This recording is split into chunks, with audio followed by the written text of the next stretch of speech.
기도하심으로 4월 17일 월요일 새벽 기도회 시작하겠습니다.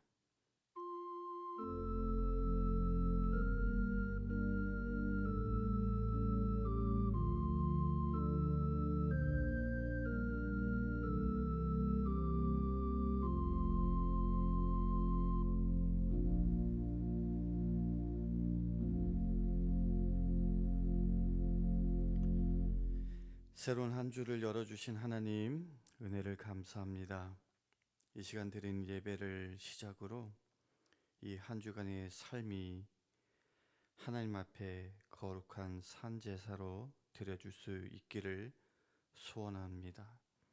늘 주님을 사모함으로 우리의 성품이 주님 닮아가기 원하오니 우리의 영혼을 깨워주시고 하나님의 뜻을 깨닫게 하시고 그 깨달은 바를 순종하며 살아갈 수 있는 믿음을 더하여 주시옵소서.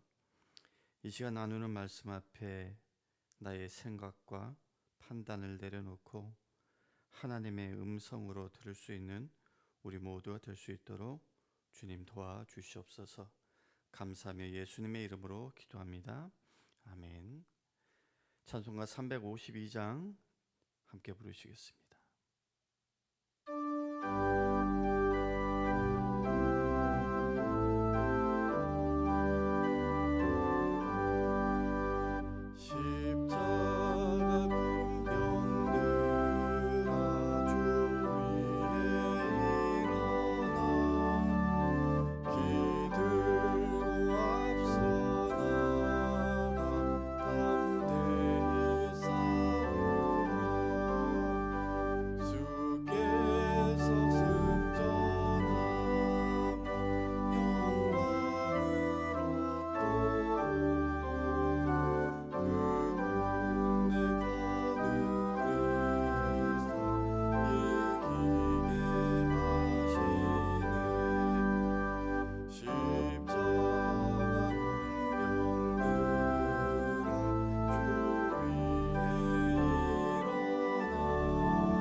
오늘 우리에게 주시는 하나님의 말씀 사무엘하 10장 6절에서 14절까지의 말씀입니다. 제가 봉독해 드리겠습니다. 암몬 자손들이 자기들이 다윗에게 미움이 된 줄 알고 암몬 자손들이 사람을 보내 벳르홉 아람 사람과 소바 아람 사람의 보병 2만 명과 마가 왕과 그의 사람 1,000명과 돕 사람 12,000명을 고용한지라. 다윗이 듣고 요압과 용사의 온 무리를 보내매 암몬 자손은 나와서 성문 어귀에 진을 쳤고 소바와 르홉 아람 사람과 돕과 마아가 사람들은 따로 들에 있더라. 요압이 자기와 맞서 앞뒤에 친 적진을 보고 이스라엘의 선발한 자 중에서 또 엄선하여 아람 사람과 싸우려고 진치고 그 백성의 남은 자를 그 아우 아비새의 수하에 맡겨 암몬 자손과 싸우려고 진치게 하고 이르되 만일 아람 사람이 나보다 강하면 내가 나를 돕고 만일 암몬 자손이 너보다 강하면 내가 가서 너를 도우리라. 너는 담대하라. 우리가 우리 백성과 우리 하나님의 성읍들을 위하여 담대히 하자. 여호와께서 선히 여기시는 대로 행하시기를 원하노라 하고 요압과 그와 함께한 백성이 아람 사람을 대항하여 싸우려고 나아가니 그들이 그 앞에서 도망하고 암몬 자손은 아람 사람이 도망함을 보고 그들도 아비새 앞에서 도망하여 성읍으로 들어간지라. 요압이 암몬 자손을 떠나 예루살렘으로 돌아가니라. 하나님의 말씀입니다. 오늘 사무엘상 10장은 암몬과 아람 연합군과의 전쟁에서 이스라엘이 승리한 것을 이제 보도하고 있는데요. 그들 사이에서 이제 전쟁이 발발하게 된 배경을 먼저 좀 살펴볼 필요가 있겠습니다. 봉독한 본문 바로 전 내용인 1절부터 5절까지의 내용인데요. 이것에 대해서 먼저 나누도록 하겠습니다. 암몬 자손의 왕이었던 나하스가 이제 죽고 그의 아들 한운이 왕위를 이었습니다. 이에 이제 다윗은 자기의 신복들을 암몬의 이제 조문 사절단으로 파견을 했어요. 남의 나라 왕이 죽었는데 왜 조문 사절단을 보냈을까? 그 이유를 2절은 이렇게 말하고 있습니다. 다윗이 이르되 내가 나하스의 아들 한운에게 은총을 베풀되 그의 아버지가 내게 은총을 베푼 것 같이 하리라 하고 다윗이 그의 신하들을 보내 그의 아버지를 조상하라 하니라. 이렇게 타국의 왕이 죽었는데 다윗이 신하를 보내서 조의를 표했다라는 것은요, 당시 또는 그때까지 이스라엘과 암몬이 어떤 서로 적대적 관계가 아닌 나름 우호적인 관계를 유지하고 있었다라는 것을 시사해주고 있습니다. 그렇다면 언제 그런 관계를 맺게 되었는가? 시간을 거슬러 올라가서 사무엘상 11장에 보면요, 암몬 왕 나하스가 요단 동쪽 길르앗 야베스를 포위했습니다. 그러자 이제 야베스 사람들이 조약을 맺고 너희들을 섬기겠다라고 이제 얘기를 했는데 나하스가 사람들의 오른쪽 눈을 빼버린 후에야 조약을 맺겠다라고 응수를 했습니다. 차마 그런 제안을 받아들일 수 없었던 야베스 사람들은 그 사실을 사울에게 알립니다. 하나님으로부터 왕으로 기름 부음 받은 사울이었지만 아직 공식적으로 왕위에 오르지는 않았었는데 그 이야기를 듣고는 사울이 분노를 터뜨렸고 군사를 모아서 그 나하스의 도전에 철저하게 응징하여 승리를 거두게 되었습니다. 이로 인해서 이스라엘은 암몬의 종주국이 되었고 암몬은 이스라엘의 봉신국 또는 속국이 되었던 거죠. 어떻게 보면 서로 대등한 관계에서의 우호적 관계가 아니라 힘의 불균형에 의한 우호적 관계. 실제적으로는 우호적이지 않을 수 있지만 우호적으로 보이는 그 관계가 암몬 왕 나하스가 죽기까지 지속된 것입니다. 그런 관계 속에서 만일 이제 종주국의 왕이 죽어 누군가가 그 뒤를 잇거나 또는 봉신왕이 죽어도 그 두 나라 사이에 맺었던 조약은 여전히 효력이 있었습니다.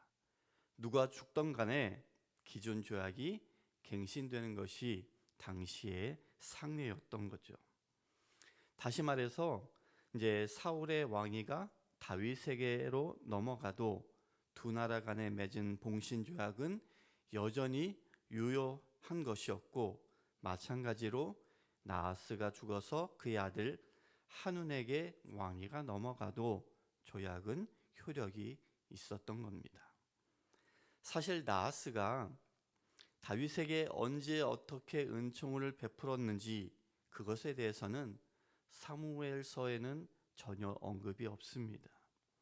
실제로 다윗이 사울에게 쫓겨서 도망 다닐 때에 이 나하스가 어떻게 보면 피할 곳을 제공했다든지 그런 것들을 우리가 상상할 수는 있겠지만, 그런 것보다는 두 나라 사이에 맺은 그 봉신 조약에 기초해서 속국이 종주국의 조공을 잘 바쳤다든지 아니면은 종주국의 어떠한 요구들에 잘 응해왔다라는 것을 이른바 정치 외교적인 표현으로 은총을 베풀었다, 그렇게 말하고 있는 것이 아닌가 싶기도 합니다.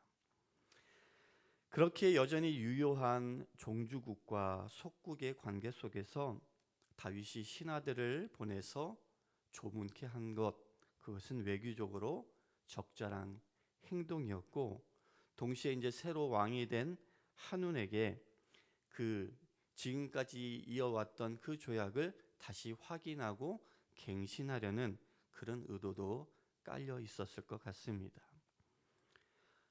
그런데 암몬 자손 관리들이 이제 다윗이 보낸 신하들이 정말로 조문만을 위해서 왔겠느냐?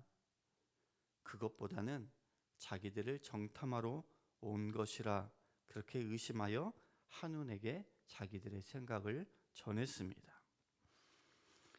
그렇게 의심했던 것은 어쩌면은 암몬 왕 나하스가 죽은 지금 이때야말로 이스라엘의 영향력에서 벗어날 수 있는 찬스다라고 그렇게 대신들은 보았고, 그래서 한운을 부추겨서 이스라엘과의 결별을 이렇게 꾸미고자 했기 때문이 아닌가 싶습니다. 그래서 이스라엘 사신들의 방문을 다윗에게 반란할 수 있는 기회로 삼고자 이제 한운이 사절에 보니까 사신들의 수염 절반을 깎고 그 의복을 자르는데 엉덩이가 보일 정도로 잘라서 그들을 돌려보내는 무례한 짓을 벌이고 말았습니다. 이것은 단순히 사신들을 굴욕적으로 대했다라는 것에 그치는 것이 아니라 그 사신들은 다윗을 대표하는 자들이기에 바로 다윗에게 한 행동이었고, 더 나아가서는 이스라엘에 대한 선전포고와 다름없는 행위였습니다. 그래서 암몬 사람들은 도둑이 쥐발저리다고 자기들이 한 짓으로 인해서 다윗이 군사원정을 감행할 것이다 라는 것을 예상하고 북쪽 아람 사람들을 용병으로 고용하기 시작했습니다. 6절에 보면 암몬 자손들이 자기들이 다윗에게 미움이 된 줄 알고 암몬 자손들이 사람을 보내 벳르홉 아람 사람, 소바 아람 사람의 보병 2만 명, 마가 왕과 그의 사람 1,000명과 돕 사람 12,000명을 고용한지라. 그런데 그렇게 암몬 사람들은 다윗이 이제 자기들을 공격할 것을 예상했지만, 사실 다윗은 사신들이 모욕을 당하고 돌아왔을 때에 암몬을 향한 그 전쟁을 염두에 두지는 않았던 것 같아요. 웬만한 사람 같았으면은 곧바로 군사들을 모아서 공격했을 것 같은데, 다윗은 어떤 군사적인 조치를 취하기보다는 그저 조문 사절단에게 수염이 다 자라기까지 여리고에 머물라라는 지시만 내렸습니다. 하지만 암몬이 아람 사람들을 용병으로 사서 전쟁 준비를 마침으로 끝내는 전쟁을 하고자 하는 그 의도를 비추자 다윗도 그에 맞게 요압의 인솔 아래 상비군을 보내죠. 그렇게 떠난 이스라엘 군이 전장에 도착해서 보니 상황이 녹록지 않았습니다. 앞에는 암몬군, 뒤에는 아람군이 버티고 있다가 이스라엘 군이 들어오자 앞뒤에서 포위를 해버린 것입니다. 한마디로 이스라엘은 지금 진퇴양난의 상황에 놓여 있는 것이죠. 그런데 그때에 요압이 이제 자기와 함께 간 아우 아비새에게 이런 말을 합니다. 12절인데요. 너는 담대하라. 우리가 우리 백성과 우리 하나님의 성읍들을 위하여 담대히 하자. 여호와께서 선히 여기시는 대로 행하시기를 원하노라. 요압의 이 말은 그저 승리를 기원하는 말이나 하나님께서 알아서 해주기를 바란다 라는 의미 정도가 아닙니다. 이 말은 대단히 적극적인 의미의 말입니다. 요압의 이 말은 이 전쟁은 하나님께 속한 것이니 뒷일은 하나님께 맡기자, 또는 하나님께서 선한 결과를 우리에게 얻게 해 주실 것이다 라는 승리를 확신하는 말인 것입니다. 다시 말해서 요압은 하나님께 확고한 믿음을 가지고 당면한 난관을 극복하고자 했던 것이죠. 그 믿음의 결과 이스라엘은 전쟁에서 승리했는데요. 놀랍게도 그 승리는 피 흘림이 없는 승리였습니다. 13절 14절을 보면 요압과 그와 함께한 백성이 아랍 사람을 대항하여 싸우려고 나아가니 그들이 그 앞에서 도망하고 암몬 자손은 아람 사람이 도망함을 보고 그들도 아비새 앞에서 도망하여 성읍으로 들어간지라. 요압이 암몬 자손을 떠나 예루살렘으로 돌아가니라. 이스라엘이 공격을 하러 나아가자 그것을 본 아람 용병들이 싸워보지도 않고 도망을 쳤다라는 거예요. 그리고 암몬 병사들도 자기들의 그 용병들이 도망치는 것을 보고 마찬가지로 성 안으로 도망쳐 버렸다. 저는 여기서 우리가 부르는 찬양 가운데 그 가사의 내용이 생각이 납니다. 하나님은 우리가 기도하는 것보다 더욱 응답하시고 우리가 생각하는 것보다 더욱 이루시는 분이다 라는 것을 이 말씀을 통해서 다시 한번 보게 됩니다. 무엇보다도 믿음의 위력을 느끼게 됩니다. 예수님께서 믿는 자에게는 능치 못함이 없다라고 말씀하셨는데 정말로 우리가 믿고 나아가면 어떤 문제라도 능히 극복할 수 있다라는 것을 이 요압의 믿음의 선언과 그 결과를 통해서 보게 되는 것이죠.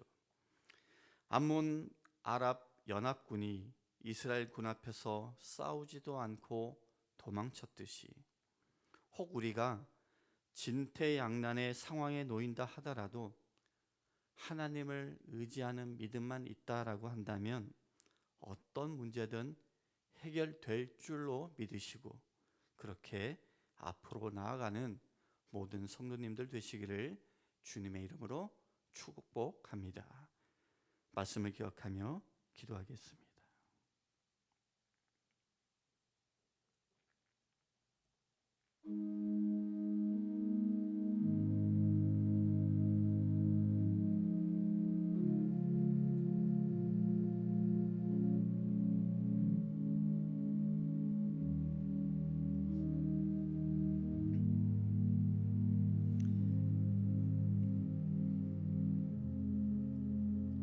오늘 암몬이 이스라엘을 의심하고 모욕함으로 전쟁을 벌였지만 하나님은 선하신 뜻 가운데 이스라엘을 인도하셨고 또한 그 전쟁에서 승리를 거두게 하신 하나님을 다시 보게 됩니다.